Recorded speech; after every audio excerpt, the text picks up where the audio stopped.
With that, we'll move on, and as geopolitical tensions rise and input costs are rising as well, agrochemical companies are in focus. We are joined by Rajesh Aggarwal, who's the MD at Insecticides India, to discuss the outlook for the sector and the company as well. Mr. Aggarwal, good afternoon. Thanks a lot for joining us.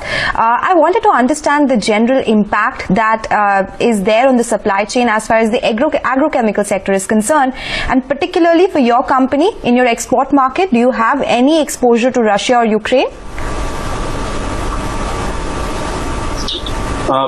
It's a tricky situation. Whenever there is a war-like situation, it's a loss for the entire world, and I would say it's a lose-lose situation. And we are incidentally passing through that stage. Already the situation of agrochemical was not very good because of the international tightness which had happened after the moves which China had played.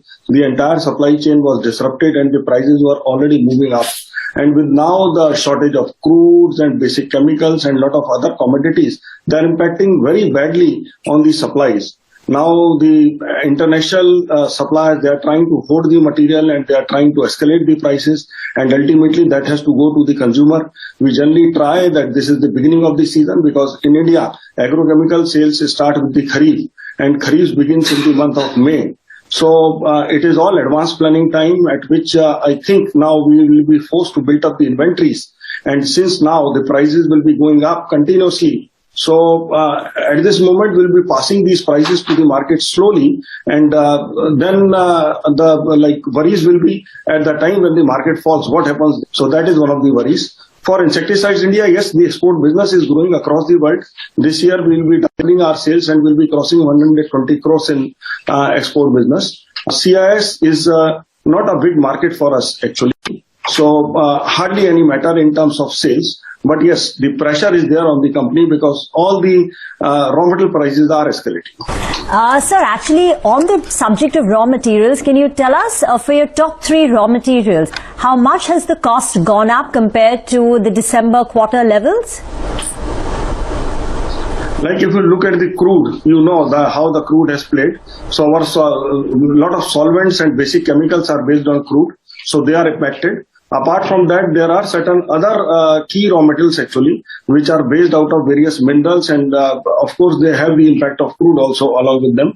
So there is an escalation in certain cases from say 20 to 40-50% actually.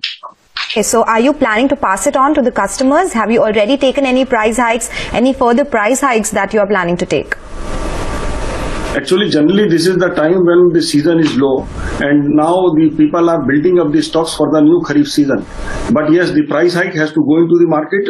Already people are showing the interest in taking the material, and slowly this increase will move in, because you already have these old stocks which are relatively cheaper. So every company has that stock generally. So there is they are always in pressure to dispose of those materials. But yes, the market will have to take the increase because the hike is so much that none of the company can absorb it. So ultimately it has to go to the market. But will you be able to pass on the entire cost material increase? And will you be able to hold on to your margin guidance of 100 basis points in light of this inflationary environment that we're in?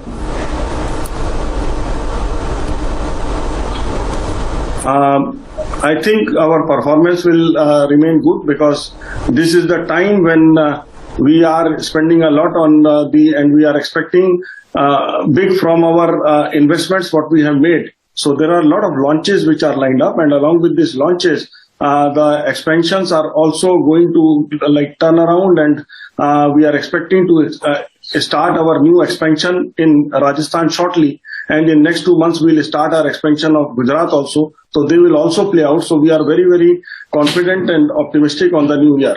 Well, Mr. Aggarwal, what Reema meant to ask is, do you stick to your guidance of 10% revenue growth? Yes, first question. And because of the raw material inflation that you spoke about, do you stick to your margin expansion guidance as well for FY22? If I talk about the FY22, there may be little risk actually. So we may not be able to touch the double-digit growth, but there will be definitely a growth. But I can say that the next year I see the growth doubling, because there have been a COVID impact in the 2 years and the launches were quite limited. But now the launches, the great launches are lined up, and 23 should see at least double the growth what we have declared in the past years. Okay, thank you very much for joining in. That's some important information that you can see on your screen that we've picked up from our sources about an impending cement price hike.